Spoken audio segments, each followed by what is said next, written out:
Paver locking sand is a polymeric sand to fill joints between pavers, tightening the blocks to prevent movement and preventing weed growth and insect infestation.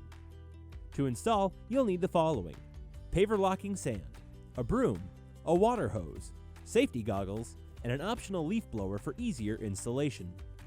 Before installation of paver locking sand, put each bag onto the ground or a solid surface and roll the bag as such.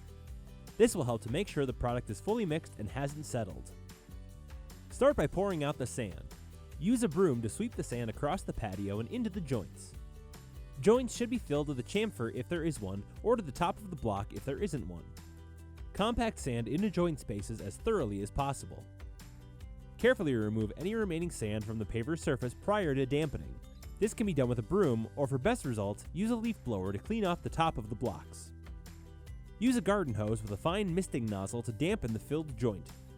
Do not overwater the joints and avoid letting water pool on the joints.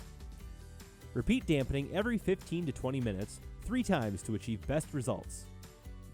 Let dry for a minimum of 24 hours before allowing foot traffic and 48 hours before vehicle traffic.